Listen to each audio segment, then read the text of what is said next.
Hello students, कैसे हैं आप सभी। मैं शुभम पुरोहित, आपका ज्योग्राफी एजुकेटर, स्वागत करता हूं आपके favourite YouTube channel magnet brains पर। मैग्नेट ब्रेन्स जो कि फेमस है पूरे इंडिया में क्वालिटी कंटेंट सिस्टमेटिकली प्रोवाइड करने के लिए, जहां पर आपको किंडरगार्टन से लेकर क्लास 12 तक की सभी कक्षाएं मिलती हैं इंग्लिश मीडियम में, और 6वीं से लेकर 12वीं तक हम आपको प्रोवाइड करते हैं हिंदी माध्यम में सभी कक्षाएं। साथ ही साथ अगर आप ई नोट्स और ई बुक्स लेना चाहते हैं तो लिंक है डिस्क्रिप्शन बॉक्स में। हिंदी माध्यम में हम जिन बोर्ड्स को कवर करते हैं वो बोर्ड्स हैं Delhi board, Bihar board, UP board, MP board और राजस्थान बोर्ड। इन सभी बोर्ड्स में आप हमारी कक्षाएं अवेल कर सकते हैं। स्टूडेंट्स, हम लोग कक्षा 11वीं की बुक जिसका नाम है भौतिक भूगोल के मूल सिद्धांत, इस बुक का चैप्टर नंबर 10 पढ़ रहे हैं। चैप्टर का नाम क्या है? चैप्टर का नाम है वायुमंडल में जल। इस चैप्टर को विभिन्न वीडियोस के माध्यम से हम लोगों ने कंप्लीट कर लिया था, और चैप्टर के कंप्लीट होने के बाद हम लोगों ने एनसीईआरटी सॉल्यूशंस, एमसीक्यूज और एमआईक्यूज प्रश्न भी देख लिए थे। कंप्लीट चैप्टर रिवीजन भी हम लोगों ने वन शॉट देख लिया था। आज की इस वीडियो में हम लोग इस चैप्टर का क्विक रिवीजन करने वाले हैं, मतलब चंद स्लाइड्स में आप लोगों को बहुत अच्छे तरीके से मैं इस चैप्टर को रिवाइज करवाने वाला हूं।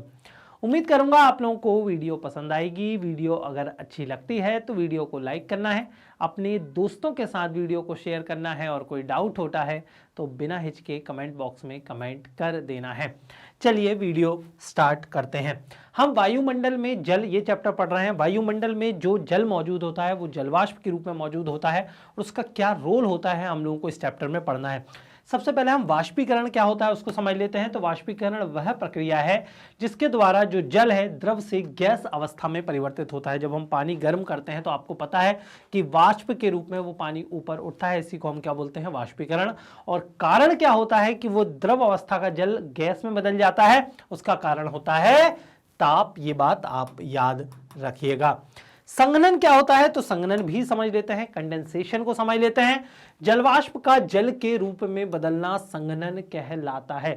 जो जलवाष्प ऊपर जाती है वाष्पीकरण की प्रक्रिया में, वो जलवाष्प बादल बनकर वापस जल के रूप में नीचे आती है, इसको हम लोग क्या बोलते हैं? संघनन। मतलब जलवाष्प का ही जल के रूप में बदलना संघनन कहलाता है। जब हवाएं ठंडी होती है तब जलवाष्प को रखने की क्षमता कम हो जाती है, मतलब गर्म हवा जो होती है उसमें जलवाष्प धारण करने की क्षमता ज्यादा होती है, लेकिन ठंडी हवा में जलवाष्प धारण करने की क्षमता कम होती है। अगर ओसांक पूछ लिया जाए, छोटे प्रश्न आप लोगों से अति लघुत्तरीय प्रश्न भी पूछे जाते हैं, ओसांक अगर पूछ लिया जाए तो वह तापमान जिस पर संघनन की प्रक्रिया शुरू होती है उसे हम ओसांक बोलते हैं। मतलब बादलों का निर्माण भैया अब शुरू हो गया है, तो जिस पॉइंट पर हो रहा है उस पॉइंट को हम ओसांक बिंदु बोलते हैं। ये बहुत इंपॉर्टेंट परिभाषा है, याद रखिएगा। चलिए नेक्स्ट स्लाइड पर चलते हैं, और अब हम देख लेते हैं संघनन के विभिन्न प्रकारों के बारे में। अगर संघनन के प्रकारों की बात की जाए तो ओस, तुषार, कोहरा और बादल ये संघनन के मुख्य प्रकार हैं। ठंड के दिनों में आप इन प्रकारों को महसूस कर पाएंगे, और गर्मी के बाद जो बारिश होगी ये वाला जो प्रकार है मतलब बादल को आप देख पाएंगे। सबसे पहले हम ओस की बात कर लेते हैं। तो ओस संघनन का एक रूप है। दिन के समय पृथ्वी गर्म हो जाती है और रात्रि को क्या हो जाती है? ठंडी हो जाती है। कभी कभी पृथ्वी का तल इतना ठंडा हो जाता है कि उसे छूने वाली वायु में उपस्थित जलवाष्प का संघनन हो जाता है। भाई दिन के समय पृथ्वी गर्म है, रात के समय ठंडी है, ठीक है। जैसे ही जलवाष्प जो है वो किसी ऐसी सतह से टकरा रही है, ऐसी सतह से टकरा रही है जो एकदम ठंडी है। जनरली रात के समय क्या होता है कि वो जो जलवाष्प है जब सतह से टकरा रही है, क्योंकि सतह ठंडी है इसलिए वहीं उसका संघनन शुरू हो जाता है। क्योंकि पिछली ही स्लाइड में हम लोगों ने देखा कि ठंडी हवा में जलवाष्प धारण करने की क्षमता कम होती है। तो ये लाइन बहुत ज्यादा इंपॉर्टेंट है कि कभी कभी पृथ्वी का तल इतना अधिक ठंडा हो जाता है कि उसे छूने वाली वायु, मतलब उस तल से, क्योंकि हमने ये भी पढ़ा है कि स्थल जल्दी गर्म जल्दी ठंडा होता है, रात के समय स्थल ज्यादा ठंडा होता है। जैसे ही ठंडे उस तल पर वायु पड़ती है तुरंत क्या होता है? जलवाष्प का संघनन शुरू हो जाता है, और वह छोटी छोटी बूंदों के रूप में या पौधों और पत्तियों की तलों पर जमा हो जाती है, जिसको हम क्या बोलते हैं? ओस। यहां पर भी यही हो रहा है, जलवाष्प पत्तियों से टकरा रही हैं, पत्तियां ठंडी हैं, तुरंत संघनन हो गया और ओस जम गई। या गाड़ी की सीट आप लोगों ने देखा होगा ठंड के दिनों में गाड़ी की सीट के ऊपर किस तरीके से ओस जम जाती है, क्योंकि सीट बहुत ठंडी है। जैसे ही हवा उससे टकराई सीट पर संघनन हो गया और वहां पर ओस जमा हो गई।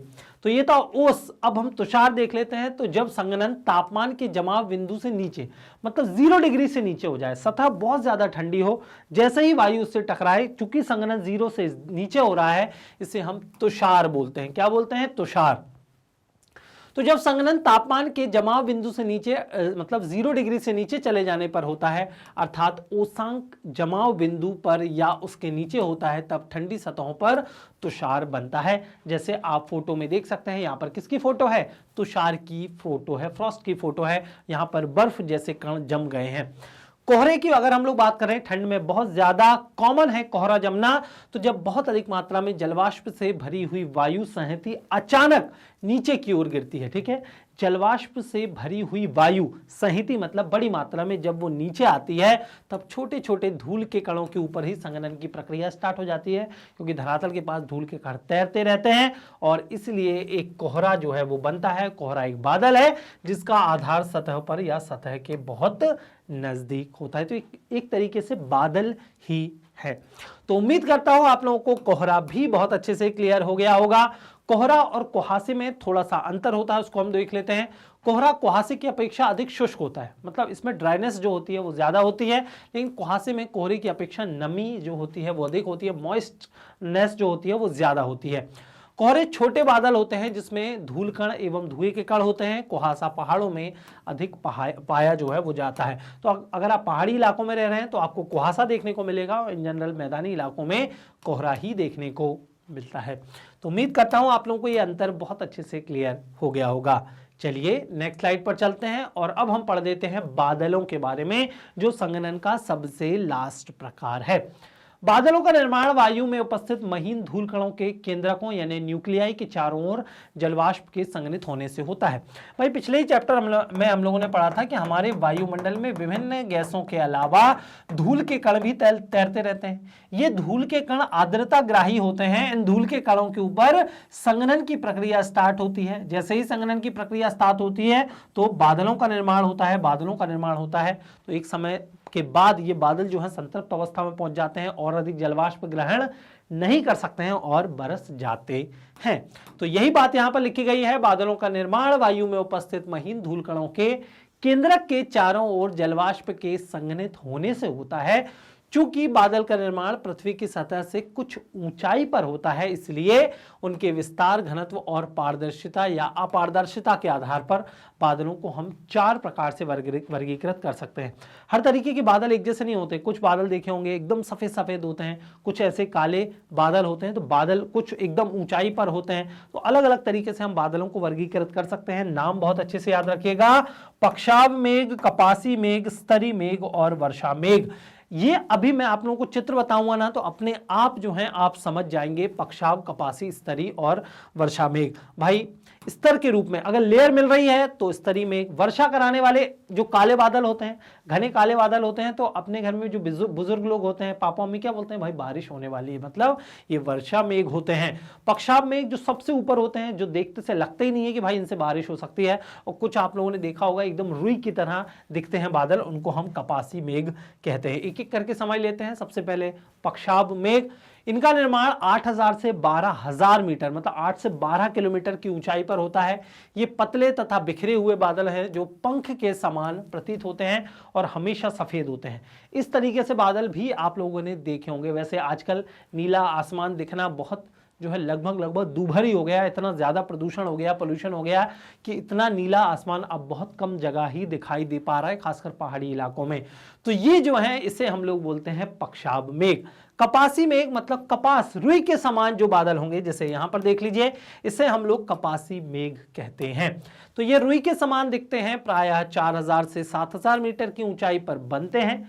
ये छितरे तथा इधर उधर बिखरे देखे जा सकते हैं। ये चपटे आधार वाले होते हैं। इनका जो बेस होता है बहुत चपटा होता है, चूंकि रुई के समान होते हैं इसलिए कपासी मेघ है।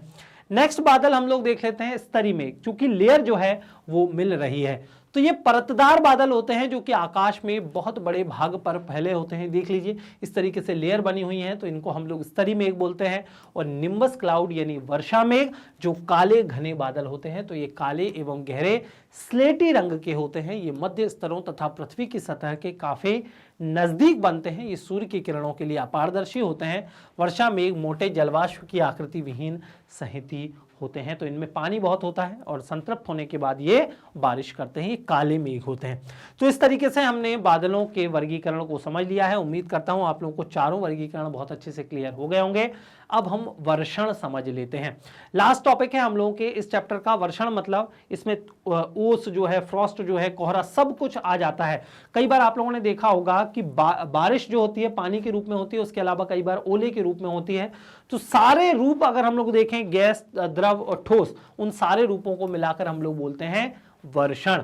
तो जलवाष्प के संघनन के बाद नमी के मुक्त होने की अवस्था को वर्षण कहते हैं। वर्षण जब पानी के रूप में होता है तब हम उसे वर्षा कहते हैं, याद रखिएगा।